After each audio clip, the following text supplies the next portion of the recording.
I'm Jarrett Hood. That's Dwight Garfield. You can find our Twitter @_JD Sports. That's the name of the show, JD Sports. The rest of it is in the link underneath.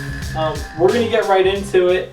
Everybody was kind of getting on us, saying that we were hating on Cam Newton and the Carolina Panthers, which is actually wrong. Were you hating on them, or was I hating on them? I don't know, because we both talked about the things that we thought they could do to win the game, and they both they did those things to win the game. We'll get into that, but I thought it was a little, you know what I mean. People started coming at us about it, and we both talked about how we were excited to see what they could do, and we absolutely. And we all know how big of a Carolina or Cam Newton fan I am. Right, I've called you out on it. And how much I believed in their team, in the Carolina Panthers. You were more of a believer than I was. Right, so people kind of coming at us was a little like, I was a little taken back. Yes, I picked the Seahawks, and everyone... So did I. And I said about the get it done gene, and people were kind of going at that too. The only thing I can say to that is before that, Russell Wilson has never lost back-to-back games, so... There's that. I mean, I never thought it was going to happen, and especially they were at home in Seattle, which they've only lost now 3 games. This is his third. Past 2 years. In his 4th year, they've only lost 3 games now in Seattle. I mean, that's still impressive. Regardless of how you feel they're doing right now, that's still something to say. And it's easy for people. You know, we're out here talking about it. And we're out here putting our it's a prediction, and, right? That's all it is. It comes with the territory, but it's all fun. We still appreciate all the feedback. It's fun. We loved it. Yeah, absolutely. It was good. So anyways, getting into the game, Cam Newton, when it came down to the wire, when it came down to when it needed to happen, that last drive, the whole entire drive was impressive. The last play, it was very impressive. Greg Olsen was wide open. It's kind of, now, I bang on Richard Sherman just because I'm a Notre Dame fan, and I watched Pete Carroll destroy teams at USC for years in college football, and that's Notre Dame's biggest rival, so it was hard to watch. So I know how good his scheme is, and I never thought that Richard Sherman was anything more than a scheme player, and he's really good, yes, but I don't think he's one of the top 2 or 3 if you take him and put him on, you know what I mean, one-on-one. He might be like Patrick Peterson, but they say Patrick Peterson's not even a top 10 corner, really, if you break it down by the numbers. So that's kind of how I feel about Richard Sherman, and to see him and Earl Thomas yelling at each other. Was a mess. I mean, oh my God. It showed me like, man, he really is like. It's all product of a system. It's all product of if this guy isn't doing this, or if you're not doing this. And I know everything is. It's a team sport, but one-on-one he couldn't cover Olsen. I mean, he ran right by him. Olsen ran right by him. It was a dysfunctional mess. Whether Earl Thomas needed to come over or not, he ran right by you, Richard Sherman. Right. And you can't blame anybody for that. And you know what? That's happened a couple of times, especially this year in particular. So nobody's fearing that defense as a whole in general. No, but I agree. Specifically Richard Sherman, nobody... They're looking at him, and offenses are attacking him because of the fact that he has been getting beat a couple of times this year alone, and that was just another circumstance, regardless of, we're talking about, was there some confusion on the play call, and that's, and they're pointing fingers to blame, who's to blame, who's to blame, who's to blame, but the bottom line is that you were a part of that Richard Sherman yet again, and here you are, allowing a touchdown to go past you. So regardless if it was you or Earl Thomas or whoever the heck it was supposed to be, it's still like you're a part of that, bro, and nobody is fearing you, and this is why you lost the game, because of a lack of attention to detail on the field. Why didn't you just cover him, bro? I agree with that, and it's not just that play like you said, but can I just make this comparison, and you might just say it's my fandom. Maxwell and Kerry Williams have literally switched roles, and the Eagles' defense is a lot better. Yes or no? The Eagles and their secondary is a lot better. It is better. And the Seattle Seahawks defense is a lot worse, and their secondary is a lot worse. And it's I directly correlate them two as the difference. I really do. Right. And not just overall, because the Eagles' defense had potential, and we'll get into that. But I'm just saying, like, Kerry Williams, he's a big issue in that, and nobody else is different except him. Yeah. Except him, and their defensive line is you can argue is played better until this weekend. Their secondary without Chancellor for as long as it was hurting, and it was on the road, and then. Now, then they got a game when he came back, right? But now it's back to the same old thing. It's 2 games they lost, and their secondary has been a big part of the reason why they lost in both games. It's actually been the reason that they lost in both games. So very early in the season, I understand that, and they can still turn around that system and that scheme. And Pete Carroll, it's not something not to believe in. the Carolina Panthers defense is really good, and they played pretty good against the Seahawks in Seattle. We talk about it every week. Russell Wilson, he's out there by himself. He finally found Jimmy Graham for a bunch of catches. But he went out there and had to find him. It was Russell Wilson having to go out there and do it himself. So we'll see about that moving forward. They're going to have to find some more on the outside. Lynch looked good for a couple of carries, but then at the same time, overall, he wasn't there to be found. We're not seeing that fire out of him, just like we're not seeing it out of the Legion of Boom, but we're not seeing it out of Marshawn Lynch either. Granted, this was his first game back from this injury that he's had the past couple of weeks. And that's a tough defense. Right, and it is, obviously, it's a top 5 defense. Their offensive line, the Seahawks offensive line, is obviously hurting from that trade to get Jimmy Graham. And yes, Jimmy Graham is now finding his way, but it's not producing into wins, and it needs to start producing into wins. It needs to start producing into wins now because you're getting to that time of the season where 2 wins isn't going to cut it anymore. And you need to start bunching them up, and you start bunching them up quick, because when it gets to Thanksgiving, we talked about it last week, that's when it matters. And they get the wins at that time. But if you're out of it by then, it doesn't even matter. Right, it doesn't even matter. Moving on, the Giants going to Philadelphia. First drive of the game, absolutely destroyed the Eagles' defense. It looked like what I expected. Man, I was getting real nervous. I was ready to turn it off and go to bed. And the Eagles' offense didn't move the ball that well. And then the Giants moved the ball again down the field pretty quick. And then, boom, turnover, and it was it. It was over. The rest of the game completely went the Eagles' way. You said it was hard to watch, and I can understand how. I had to cut it off. I got tired of watching. It was horrible on the offensive side of the ball. I see the potential that the Eagles have on the offensive side of the ball because I understand that it's going to be... In theory, on paper, I can see it. No, it's going to be hard for them to really get it open and Sam Bradford, I mean, how many weeks he's only been running for this many weeks, and Murray, they've only been running for this many weeks. Yeah, but we're getting to a point where we're going to have to stop using that excuse. I understand that, but it's only 6 weeks in, and you were laughing at them, a week into the season? Mm-hmm. Is that not coaching? You talk about how bad Chip Kelly is, this, that, and the next thing, when they were week 1 and they were a disgrace and they were laughable. Mm-hmm. They're still laughable. They're 3-3. They're still... The record is misleading again. Come on, bro. How many turnovers? The New York Jets?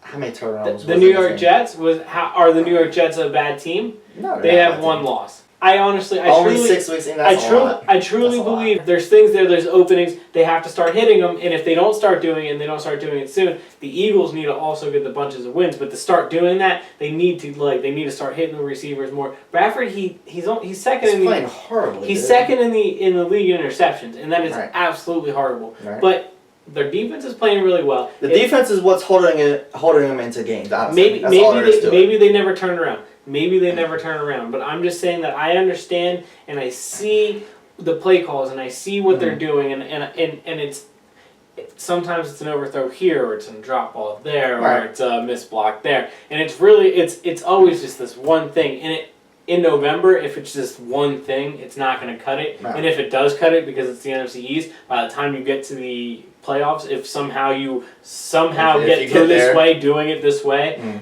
you're not going to make it in the playoffs. So I'm not saying that it's there for that, but they need to start clicking to ever get to that point. But the problem with them is that what's going on. They don't have an offensive identity at this point. And granted, from week to week to week, it's changing. And I'll even give you this past week, this game against the Giants, they even got DeMarco involved, and he rushed for about 100 yards. Yeah, a little over 100 yards. And people were like, "Oh my God, here comes DeMarco," and I'm like, "It's most 1 of week." Most of that was the second half. Most of that was the second half, and they were just feeding him the ball, and they were feeding the ball. Is it going to continue, though? That's what I'm saying. I'm not saying that's a false game, but at the same time, I'm not saying I expect him to get 100 yards next week, because the way it happened was just kind of like they had a big lead and let's just feed DeMarco Murray. And it worked because DeMarco Murray is talented enough to get 4 or 5 yards of carry on his own, even if the offensive line isn't blocking. The offensive line looked a lot better in that game. Peters was out there blocking a lot better. He looked healthy.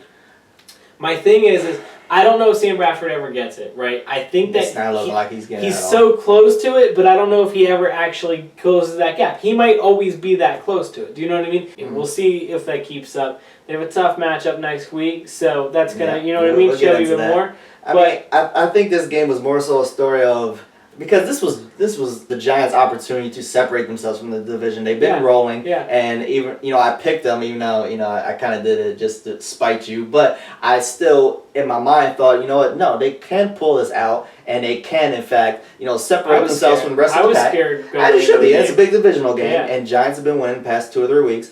And then this game happens. They're like, no, they're just as horrible as the rest of us. They don't have it together. The defense isn't good. The offense is hit or miss, just like every other team in the division. The Giants' run defense is really good, and DeMarco Murray ran for 100 yards. My takeaway is the Eagles' defense. The Eagles' defense on Monday night was incredible because they're holding them. I think they held the Giants to 130 yards less than the Giants were averaging. The Giants only had 3 turnovers coming into the game, and they had 3 turnovers in the game, 3 sacks up in the game. So, I mean, I'm impressed by the Eagles' defense. If Sam Bradford doesn't ever get it together, I'm going to be really frustrated because I really hope they can keep this defense going forward in the years going forward and find a quarterback. Because the defense is going to have to carry them at this point. They're so good and they're so fun to watch. And I'm excited. I'm glad that they're playing that well. They got to keep it going. The problem is your quarterback situation. The problem is your wide receiver situation. Yeah. You have the running back. Drop passes. Well, that too. The problem is, granted, if your offensive line can look good for one game. Yeah. I mean, fine. Is it going to continue? I don't think so because I don't think you have an offensive line. I don't think you have any talent there. Bradford has to get the interceptions down. You got to get that down. You got to get DeMarco to stop fumbling the ball because he went right back to his old habits there last night as well. You got to minimize the turnovers. You got to get the offensive line to at least be somewhat, doable. I mean, for one game, that's cool, but are you going to continue to do it? I don't think so. Yeah. So you get so down on Chip Kelly, and I think with everybody laughing at him and talking about how bad they were in the early weeks, I'm gonna keep doing it. For him to turn around, for them to be 3-3, I think I don't know how they are 3-3. His coach, I think he coached pretty well over those couple games. I think you got to give it to him. No, I will never give him anything. Last game I want to talk about is New England. I'm not going to say they got lucky or stole one from the Colts, but the Colts took themselves out of position to win that game in a time when they could have won that game with the odd punt play called at the big showdown. But the Colts looked good in it overall, and the Colts had a chance to win that game. And they gave themselves not a chance to win that game there at the end with the punt, but is that one of the worst things you ever seen? Because I can't say it's the worst call I've ever seen because I'd really have to sit and analyze and think about it. I just couldn't figure out what Pagano was doing because he didn't have enough guys on the line of scrimmage, which is pretty simple. You always have to have the same amount of guys on the line of scrimmage.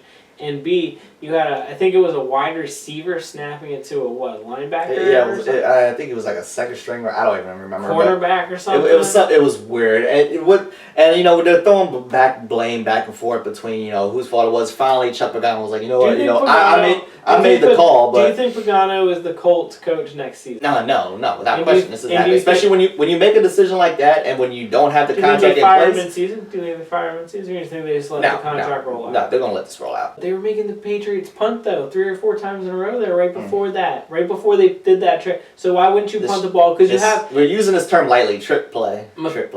Pat McAfee is a really good punter. He's one of the best punters in the league. So you pin him down, hopefully close to the inside their 20, inside their 10. I don't get it. Somewhere like that, and then you hold them. Hopefully again, you give Andrew another chance from the 40, from your own 40. But still, instead you have this weird formation. You got a guy that's going to hike the ball and a guy that's going to get it, and then you got 4 or 5 Patriots on the other side. Why are you hiking that ball? I don't understand. What went through? Who told you it's?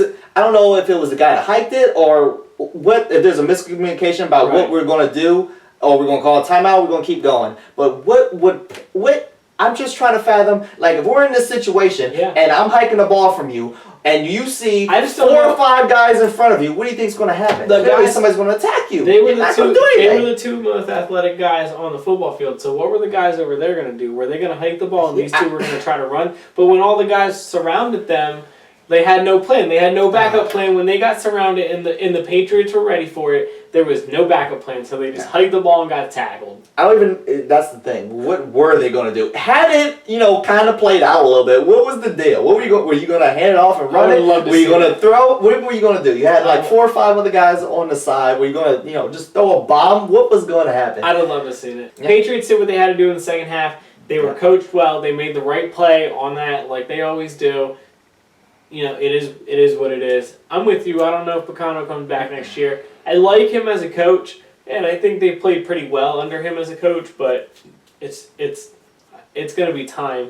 There's something not clicking there. We always talk about Indy's always that team that's right there. They got to find the guy. They always flirt with New England, but they can't. There's got to be a guy out there that can bring them over the hump, especially because you got luck. You got to get a better offensive line in there. Yeah. You got to figure it out on defense. But their defense played pretty well. Like I said, they had a couple stops there on Brady towards the end of that game. Moving on, we're going to talk about our top fives. Who's your number 5 team? We both shook up our top 5. I'm assuming your top 5 looks a little different. Your Power 5 looks a little different than it did last week. It is a little different. There's like a group of like 3 or 4 teams that are kind of just floating there for me. Is your number 5 team a new team in your Power 5? Yeah, it's a new team. Okay. See, it's a new team. I only have one new team in my Power 5. I got one new team. And I only have one new team in my Power 5. It's my number 5 team. Who is your number 5 team, Dwight? My new team, I had to bump somebody. Who did you take out? I bumped Atlanta. Okay. Like I said, I was kind of on the fence with this number 5 because I didn't want to jump completely off ship. Granted, Atlanta lost to New Orleans, but it's a divisional game. I mean, we kind of talked about it before that we thought it might be a trap game, and it ended up being just that. And Drew Brees did work, and he won. Yep. It is what it is. And I was debating, should I take them out on that or no? But, I mean, then I think back, they were also having a rough game against Washington the week before that. Yep. So, at this point, they're like 5A. Okay. But number 5...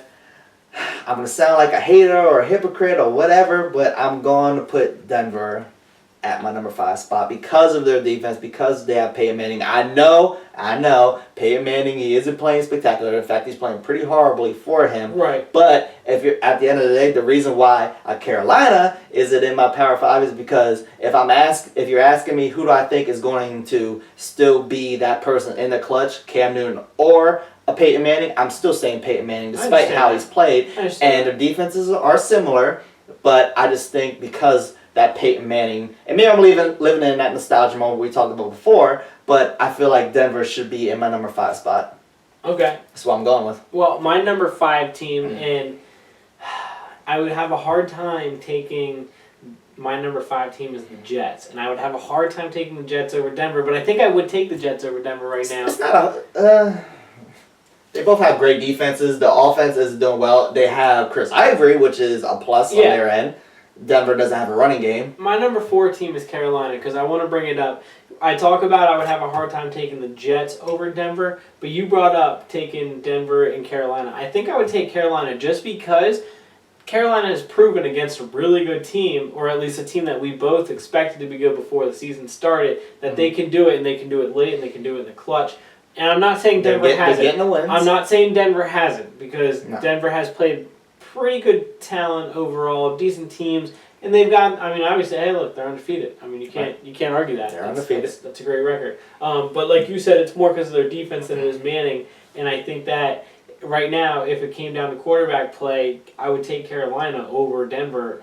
If it came down to specifically that, I have the Jets in my top 5 for the reason of being it's a new coach. Their defense is kind of new as a whole, and they've had to overcome injuries. Their quarterback is a second string guy who they didn't think was going to be their starter in the beginning of the season. He's probably going to be I would say he should say their starter even when Geno comes back. I mean, at this point, he might as well. He's playing horribly, but why not just? A lot of people might say go with Geno. I don't know. We'll see when that gets. They only have one loss. It was against the Eagles. It was an odd day against them that day. Overall, the Jets defense hasn't had too many bad games. They went overseas and played well before bye week, so we'll see about them. I have them as my number 5 team. Like I said, Carolina's my number 4 team for all the reasons that we've talked about before. I love what Cam Newton's doing basically by himself. He's getting a win. He had almost the same amount of rushes as the running back did.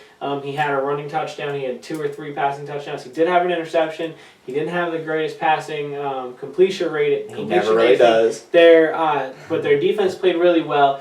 They have everything, as I said. They have a good offensive line, they have a good quarterback, and they have a good defense. Those are the 3 things I like about a team. They are undefeated. They went into Seattle and won. I cannot take them out. I can't take them away from number 4. Love what I saw from them. Who you got? And I dropped them from my number 2 spot. I had to drop them down 2 spots. I brought the Cardinals down to number 4. Even after going... See... The cross-country thing, I always tell you that I believe in the cross-country. I dropped Arizona out of my top 5 You've been preaching that. because they lost. And I always tell you the cross-country and they're playing at a 1 o'clock time slot. I do believe that has something to do with it, but it was against a third-string quarterback. Oh, my God. We can get into a whole topic about how messed up that is, but... The one thing I do want to say, and I said about the Jets and how good they are, you were talking about a 5A and a 5B. I might put Pittsburgh right almost in that 5B, only because their defense is played so well. Much better than I expected. How well I mean, they have 2 wins without Big Ben. Their defense outside of the New England game has been really, really well. Pittsburgh has played a lot better than I expected. When Big Ben comes back, they're going to be a real force. I mean, it's kind of it. Well, it is a very shocking loss. I know they travel the country, but to lose to Michael Vick would have been embarrassing as it was. But then, no, you don't lose to Michael Vick. You lose to, now we got the 3rd string in, and now it's horrible. It's an ugly loss for them.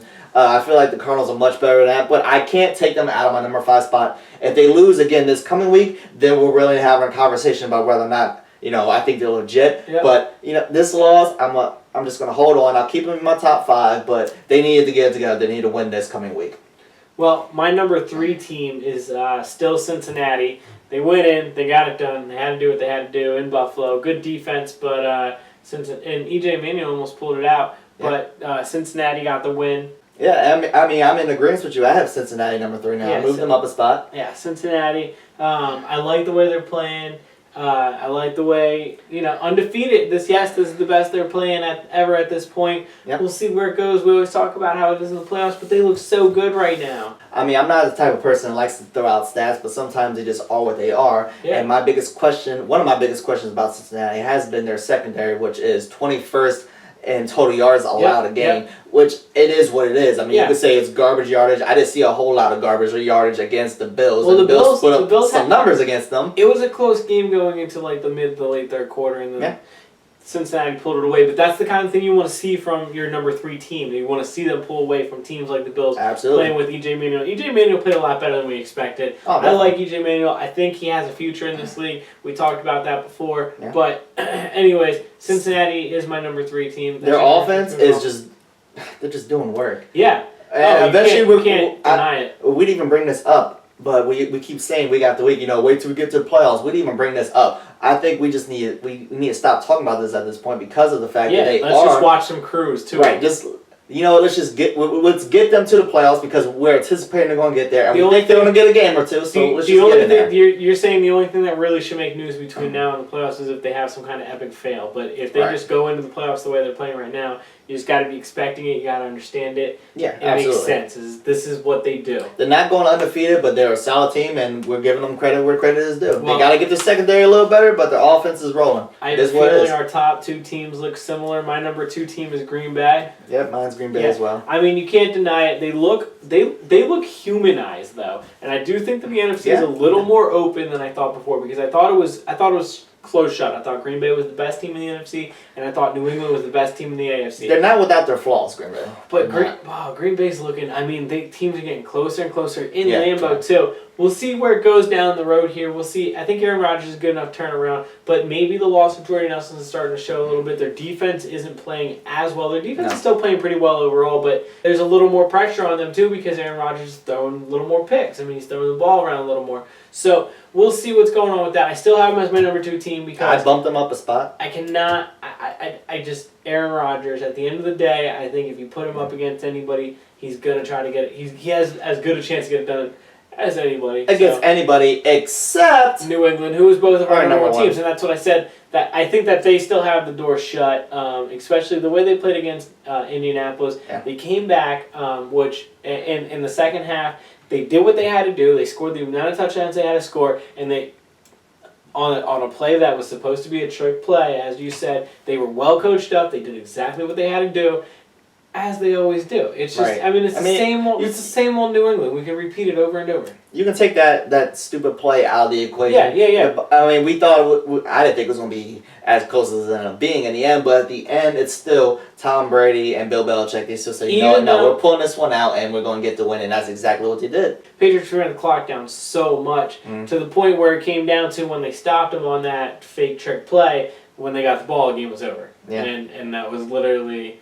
That was how it went. So I mean, at that point, who are you going with? Right. It's money time. You're Right. going to go with Tom Brady. we both have them at number 1, so we'll talk about them moving forward, man. They look good, though. They look unstoppable. I don't know who's going to stop them at this point. It doesn't look like anybody. And like we said before, their schedule is just it's pretty much smooth sailing at this point. This was going to be one of their toughest opponents, and the fact that they still end up with a win, it's like, well, we don't want to say the undefeated word, but how far are they going to take this streak? Yeah, exactly. I mean, right now, I said it last week, it's going to have to be their flaws. Yeah, exactly. It's going to have to be a random pick six. It's going to have to be just some random strange, maybe like a messed up rough call, which has been happening a lot. That could be a situation.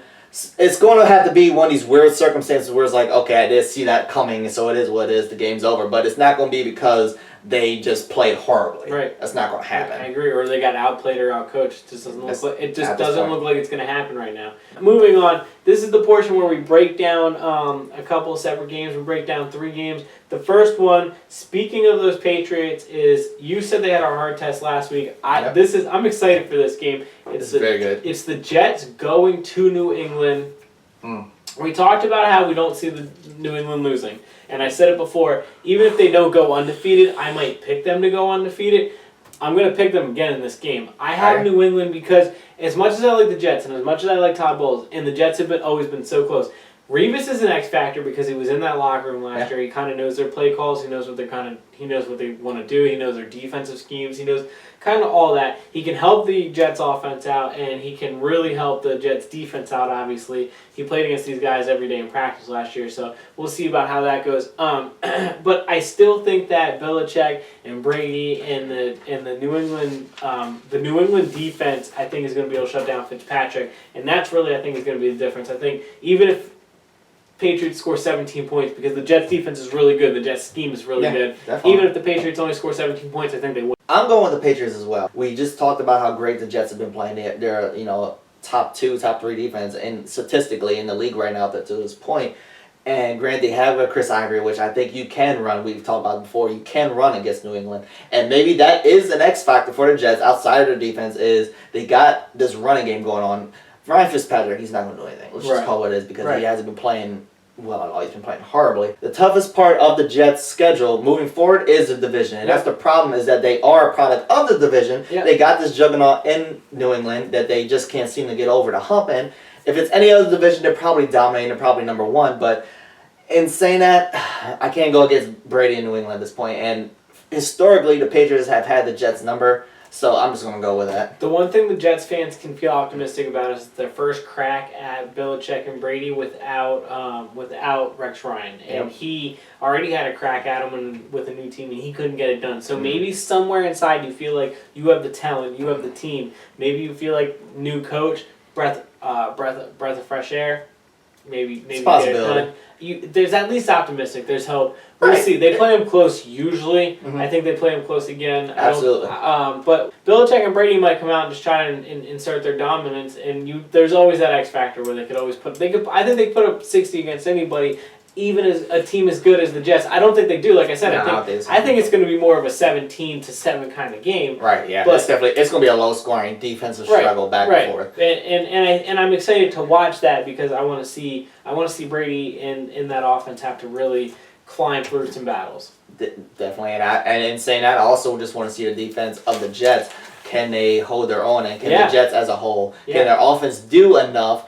This is going to be their toughest test, obviously. And like you said, I don't see their offense being able to get it done because yes, Chris Ivory's good, but the front 7 of New England, that's their strong suit, whether they played well or not to this point. That's their strong suit. So if they can figure out how to shut him down, if it comes down to Fitzpatrick and Brady having to duel it out, you're going to pick Brady every day. Yeah, this isn't even a conversation, but exactly. It's going to be an interesting matchup.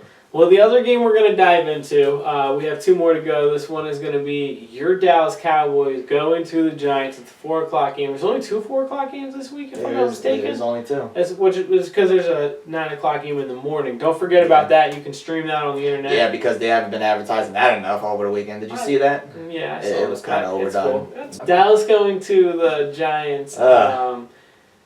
I picked the Giants to rebound, but I'm excited to see what Castle has. So you're going with the Giants? I'm picking the Giants. But I'm excited to see what Castle has, and they say that Dez could be back, and if he's not back this week, he'll definitely be back the week after. As this recording is going right now, they're saying it's a possibility. Jerry Jones is saying it's a possibility, and if you know Jerry's saying it, then it's just a little more pressure. That's all he does. That's what he does, and I love him for it. That's all he does. But I'm excited to see Dallas. I want to see if they can move the offense. They got to figure out the run game because that's their biggest weapon, and they haven't really used it all that well since Romo's been out. I was going to say, I feel like we're getting to a point where we're seeing how much Romo was making not only our defense look better, which, I mean, our defense is it's middle of the pack. It's not horrible, it's not great. It's kind of in the middle of the pack statistically. Right. And I think that's the other thing is that Romo on the field also opens up that running game. Talent-wise, Dallas defense is, I think, to the lower end talent-wise overall. On the defense? Overall. I think that the scheme and that the way that Romo, like you said, runs the offense, the time of possession, every place that they are the most athletic as shines every single week, and when he's there. But you can be exploited to the other positions when everyone's on the field as much. The best players on the defense, they start shining and they look the best when the time of possession is more in the Cowboys' favor. Right, definitely. They're secondary, definitely. Right, and that's what I'm saying. But they get exposed like crazy when the time of possession's in the other way. And while I'm not in complete disagreement with you, I also understand that our front line on the defensive side. Yes. What did we do against Brady? We got 5 sacks in the first half. Hardy looked good. Oh my God, he's take away his troubles. Early. Right, take away his troubles, and he's looking like he was well worth the investment. Yeah. Football wise. Yeah. And we got Macklin back. He's out there. He's doing some work as well. Yep. I'm going with the Cowboys, and it's kind of to a fault to my fandom because of the fact that to do that though. I am crazy though because before all this stuff went down, before we lost to Atlanta, before we lost to New Orleans, I said we would probably lose to the Giants in a rematch. But my fandom is saying we need to get this win, and I'm just hoping because of my fandom, and I'm admitting that Castle, he's getting this extra time, he's going to get it right. This is a hope, and I feel like our defensive line can get enough pressure on an Eli Manning, fluctuate him a bit. Just attack him, get maybe 5 sacks. I don't know if we get 5 sacks, but we get to him enough that we get him flustered and we keep the scoring low, and Castle can maybe just do enough to open it up more. He's definitely going to open up more than Brandon Whedon did. Right, I agree. And the Eagles might have shown a blueprint on how to get to Manning in that Giants offense. And I'm with you. I'm excited to see where Castle goes. Listen, if Castle can get some points on the board, who knows what they can do if they can get that defense, like you said, stepping up and getting some sacks and everything. I'm picking the Giants, but it's only because I don't know what the Cowboys are going to do. I think the unknowns, and I don't either. If the unknowns from the Cowboys go in the right direction, you're going to get the win. Well, we were talking about it earlier. We're just predicting here. You know what? Maybe I'm just predicting off my fandom, but I still feel like we have a chance to, if not win, make it very interesting. And I think that's what Castle's going to bring forth. And I'm going with my boys. We need this win. We're going to go to my favorite team, Philadelphia, and the 8 o'clock game is going to Carolina. I'm most excited to see. Does this break your heart? No. Because I've watched Cam has played the Eagles every year he's been in the league, and I love Cam Newton, so it's always been difficult. But we know you do. I'm over it. I've watched it enough that I can get past it. Eagles all the way. Let's go Birds. But anyways, I'm excited to see the Eagles. I'm excited to see the Eagles defense go up against the Carolina offense, because Carolina's offense looked pretty good last week against Seattle, and overall they've done what they need to do, and Cam just has done what he has needed to do. Eagles have gotten the sacks and all that, so we'll see moving forward. Who you picking in this game? Who am I going with this game? Yep. Because I'm such a hater. Because I don't like the Panthers. I'm such a hater of Cam Newton and the Panthers. I'm picking the Panthers to go in this game because the team that I actually not like is the Eagles, and no. But I feel like Carolina, their defense is going to look at the Eagles' offense. I feel like Carolina's defense is just going to embarrass Philadelphia. I feel like in theory that's what's going to happen because Philadelphia, they don't have it together at this point. Granted, Murray has looked good, in spurts here and there, but my question with the Eagles offense is Sam Bradford, and because of how great Carolina's defense has been playing, I'm going with Carolina, not because I'm not even talking about the Carolina Panthers offense because it's just Cam, getting it done when he needs to get it done, but I think their defense does enough to just embarrass you guys to get the win in the end. Okay, well, we'll get back to the defense quick, but do you think Cam on the offensive side of the ball against the Eagles defense, who has played really well. Do you think that Cam's going to be able to just overtake it and really overtake it as far as like having like 250 yards, no interceptions? But do what he's done the whole season so far, basically. I think there's potential though. I don't think he's not going. He's not going to light it up. He's not going to put up insane numbers against your defense. I'll give you that on your side. I'll give you that. But up until this point, I don't know. I don't see Cam putting up these types of numbers. Can he do enough to win against Philadelphia? Yes, I think that can happen. For the same reason that you said about you're picking the Panthers is why I'm going to pick the Panthers. I think their defense is just really? You know what, the Panthers? Yeah, I think their defense is too good. I think Sam Bradford. The Eagles are 3-3 and they haven't clicked on offense and on defense the entire they haven't had a whole game yet, and somehow they're still 3-3. If they have a whole game, they can beat the Carolina Panthers. I don't see them having a whole game. I'm excited to see their run offense because against a really good run defense of the Giants, their run offense put over 100 yards up, which was really good. I'm excited to see if they can keep that up. And you said about it, Sam Bradford. If he doesn't get it clicking, if he doesn't get it going, they're not going to be able to win this game. Like I said, they have to have a complete game. This is the first team that they have to have a complete game against. I don't know if they're going to be able to. I'm rooting for it. I'm excited. I hope they prove me wrong. The biggest thing that I'm ready to watch is that defense against Cam Newton and the Carolina offense because they've been just getting it done. They've been doing what they needed to do, and I like what I'm seeing from the Eagles' defense so far. And I completely understand. I've been the biggest naysayer as far as Cam Newton and that offense because, it is what it is. The numbers don't lie. Yeah. But they are getting the wins. I understand they're getting the points.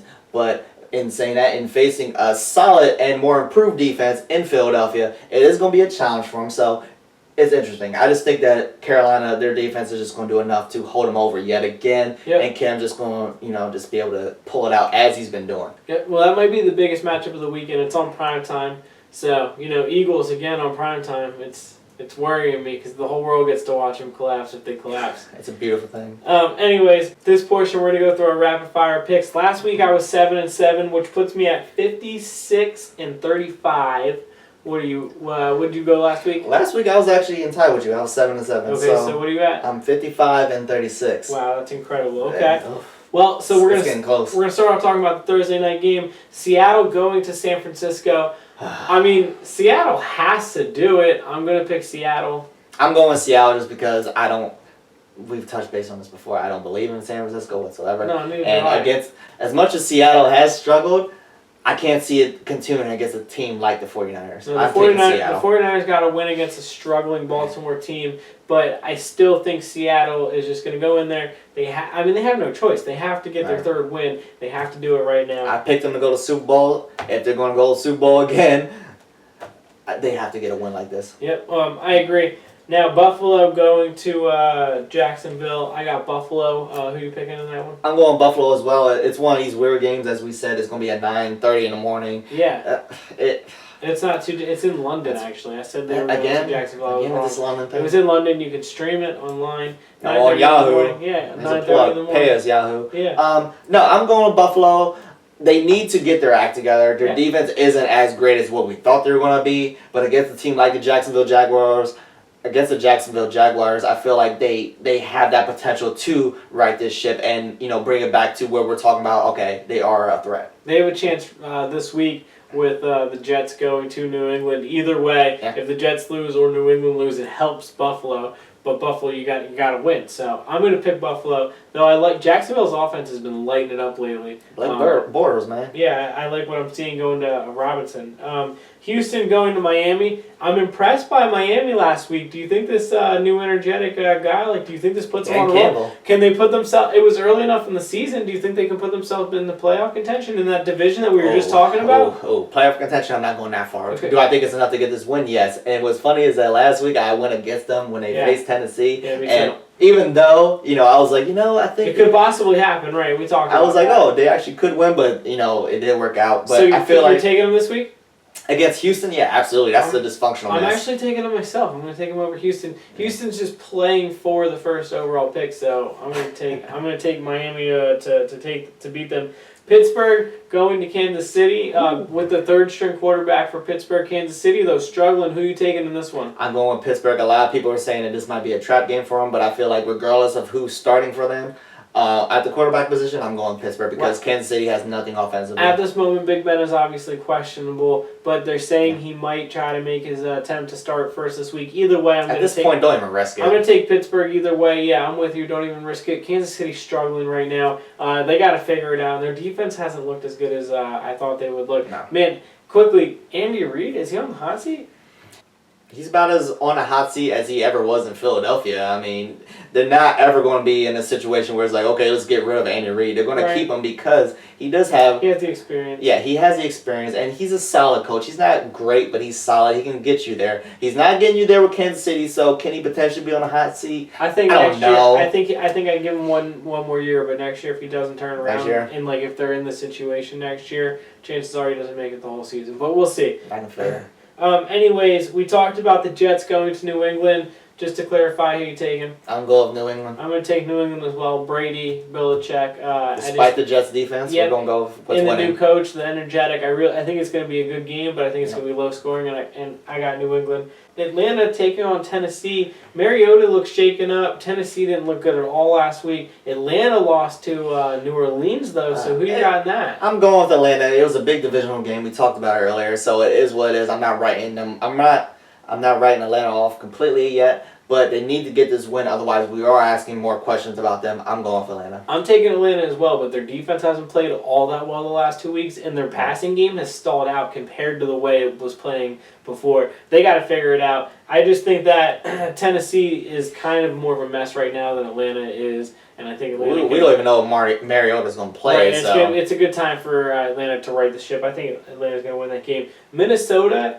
going to Detroit. Detroit got their first win. It was in overtime. It was against the Bears. I did pick that one. I picked Chicago to win, but I'm sorry. It was close though. Anyways, who are you taking in this one? It's a hot mess with Detroit, but I'm going with Minnesota. It's a tough divisional game. I have to go with, the little lesser of the two evils. I'm going with Minnesota. I say it every week. Minnesota's defense is actually all right. It's not. I told you that. You tried to shut me down last week when I talked about it. Minnesota's sneaky good. I'm picking Minnesota again. No, I like the way their offense is playing as well, but I'm with you. Their defense is so good. That's what's going to carry them. I think they can sneak a playoff spot out. We got to keep an eye on them as the season goes on. It's still early. Tampa Bay going to Washington. I want to take my boy Jameis, but I think Kirk Cousins gets the third one of his career. Who are you taking? I'm in agreement with you. I was thinking about going with Winston, but their defense is just horrible, so I'm just going to go with Washington. I think they do get their third win. Kirk Cousins has looked a little better. It was garbage points this weekend, but...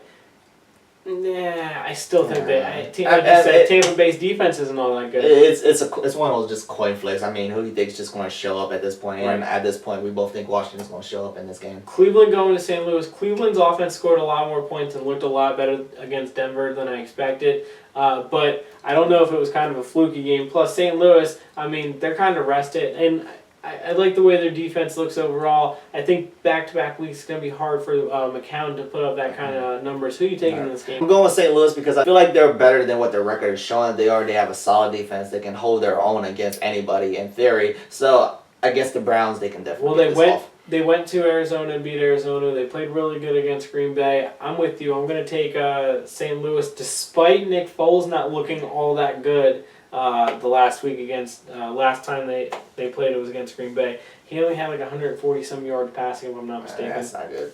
New Orleans going to Indianapolis. Indianapolis looked good overall, just not at the end. I'm taking Indy to beat New Orleans, though New Orleans has looked better last week and 2 weeks before that. Not the Eagles game, but the one against Dallas, they look good. I still taking the Colts. Who you got? I'm going with the Colts. I don't understand New Orleans whatsoever. They look good against teams that are kind of suspect at this point. So, granted, we could say Indy's suspect, but they're a team that we all think can actually, make a little bit of noise. I think they're going to Indy kind of probably feels like they really need this win anyways to stay with they can't lose this AFC win. They can't. That's right. They can't lose this game. Oakland going to San Diego. I don't believe in Phillip Rivers at all. Plus, I just like the way that Oakland's offense is playing. I'm taking Oakland in a shootout. Who you got? I'm going with San Diego. You're going with San Diego. It's going to be interesting.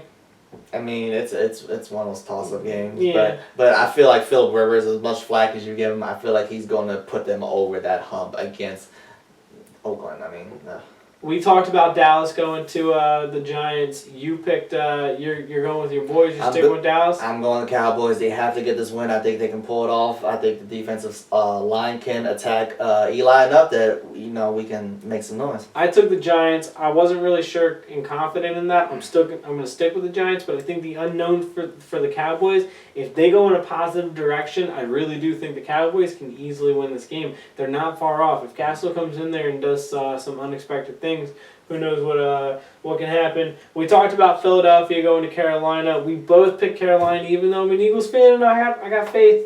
I still got Carolina winning that game. I'm going Carolina as well. Their defense, I feel like, is just going to overwhelm the Eagles' offense that is very struggling to form any type of identity. I'm going Carolina. Yeah, we talked about it. I like the Eagles' run game. I love the Eagles' defense. Not really sure about what's going on with Bradford. If he can click and they can have an overall good game, the Eagles can win that game. I just don't see this being the one that he gets it together in. The Monday night game is Baltimore going to Arizona. I gave up on Baltimore. I'm tired of picking them week after week after week, and we keep defending them. I'm tired of defending them. I'm going with Arizona. This is your chance to bounce back in Arizona. If you lose this, again, like Atlanta, we got some questions for you, Arizona, but this is all set up for Arizona to win. This game looks so much better earlier in the season before the records. Now, I'm going with you. I'm going with Arizona. Arizona didn't look all that good last week, but Baltimore, they just haven't looked good overall all season. Even though they didn't look as bad as their record. Look, going to San Francisco last week and losing, that's inexcusable. Your season's over. It's just done. Yeah. It's buried now. So I'm going with Arizona. They got a lot more to play for, a lot more on the line. This is the portion where we say, I'm just saying, we kind of dive into topics, all of sports. Now, we're more of an NFL show at the moment, but we're going to do an NBA preview. We're going to talk about the NBA all season long. I follow all four major sports and college for the most part.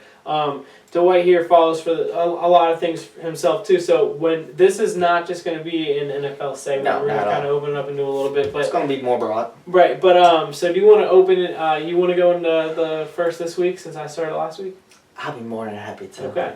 So I'm just saying, while I am a Cowboys fan, and this isn't about the Cowboys, while people get on me for, living in the past, being nostalgia and talking about the rings and the wins and blah, blah, blah, blah. There are people that are like that. I'm not one of those people. When's the last time you remember me bringing up I don't bring up rings because it's irrelevant at this point. You're right.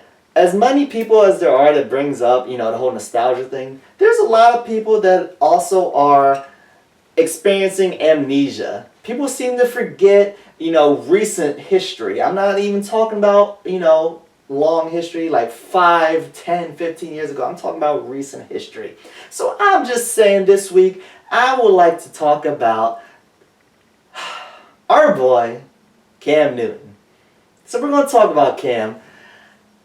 We both love Cam. There's no question. We both root for Cam. I don't think we go against Cam whatsoever. But I seem to remember, if it was not last year or the year before, I'm pretty sure it was last year, but I'm sure somebody can correct me by all means.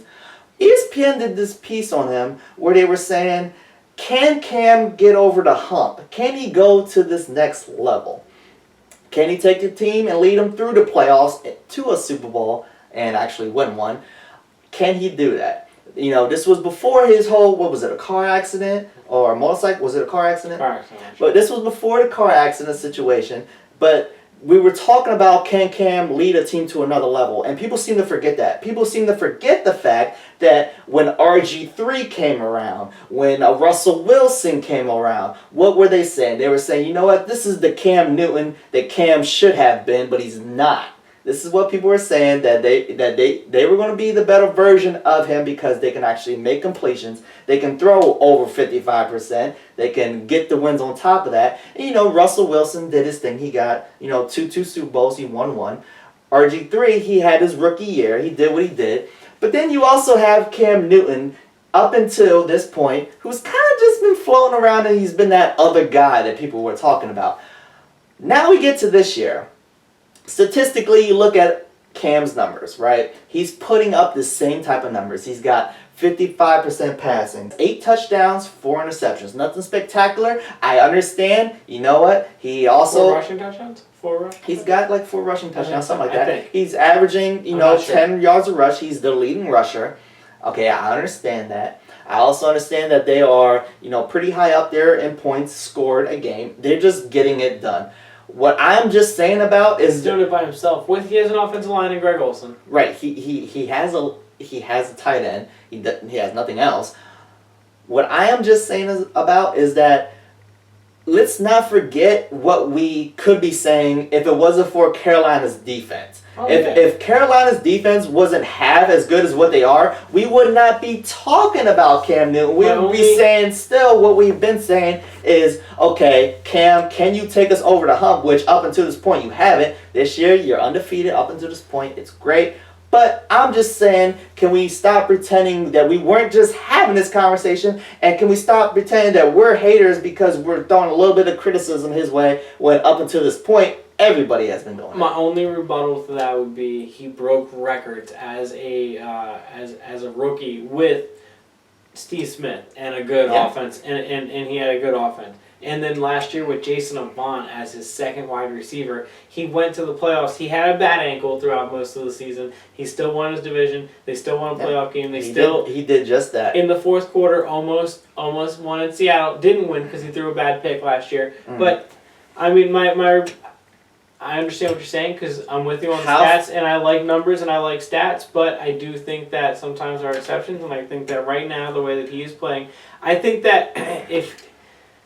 Like, would you take Peyton Manning over him right now, realistically? I don't know Peyton Manning's stats, but I would assume that Peyton Manning's passing stats, I would assume he has more yards. He has more interceptions than he does touchdowns. Peyton has 10 interceptions. I know he has the most interceptions in the league. But I think my point with Cam is that I don't know how far this type of non-traditional offense is going to carry you moving forward into the playoffs. But that's not necessarily his fault that they have to run. It has nothing to do with his fault. It has everything to do with, I'm just saying, can we stop pretending that we weren't just saying these things about Cam Newton, that we weren't just questioning them. Now all of a sudden they're undefeated. The numbers are still the same. Yes, they're getting the wins. I understand it. I think it's more so a product of a defense that is just being amazing and containing people. And he's just getting it done when he has to get it done. But I'm with you. It's not like they are lighting up the scoreboard in the sense of like point-wise, but I understand that he's not lighting it up. Right. Throwing 1,000,000 yards to the air. I'm just saying, Cam Newton, continue to do your thing. We enjoy watching you. I enjoy watching you. I hope you continue to see. I want to see you be a better passer. I want to see you put up better numbers passing-wise.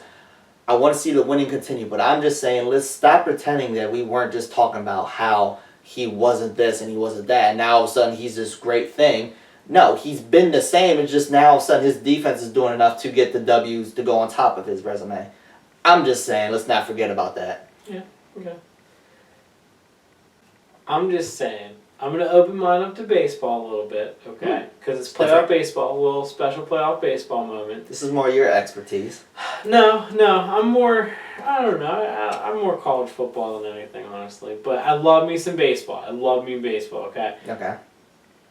They're arguing balls and strikes, and that's the one thing that they still have. It's the one thing you can't go back and replay, and every network has their own balls and strike thing, and it is what it is. I get it, okay?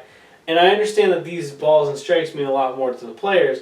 And like the situation with Tulowitzki where he just got thrown out, I thought that was ridiculous because he went into the dugout, got back out. Sense. I thought that was ridiculous. But my issue with Tulowitzki arguing the balls and strikes in the first place is you're taught when you're 7, 8, 9 years old. With 2 strikes, swing if it's close. Yeah. Don't leave it in the hands of the officials. Don't leave it in the hands of the umpires. If the ball is going to be close, if it's going to be almost on the black, and if for now you're in your second series in the playoffs, okay, and if now for the second series in a row, balls are getting called close with 2 strikes, whether they're inconsistent or not inconsistent, if the ball is close and it's been happening for 2 series now, maybe you should start swinging if the balls are close instead of just arguing with the umps. Yeah.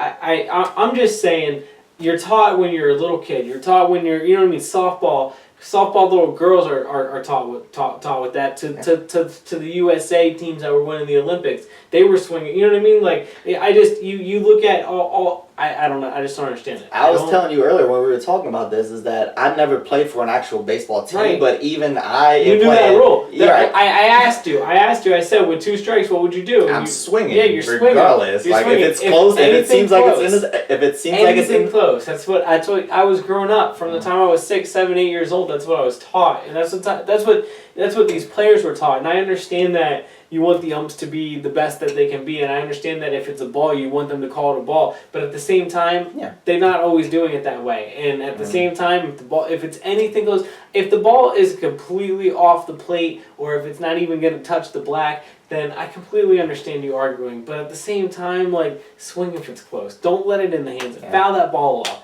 You're a professional baseball player. You can do that. Anything close. If it is not completely in the other batter's box or completely in your feet or whatever, swing. I mean, I just don't. Absolutely. I don't understand it, and it's bothering me more and more. And I understand the issue with people with the throwing Tulowitzki out. You pay, and I watched the game to watch Tulowitzki, not the and for the to just stare him down like that and basically he was just looking for a reason to start something. He was basically poking him, saying say something. He said something, and then threw him out. That's ridiculous. That's antagonistic and that's unnecessary. But that's a whole right. I agree with you, and that's just the having this is my field basically, but.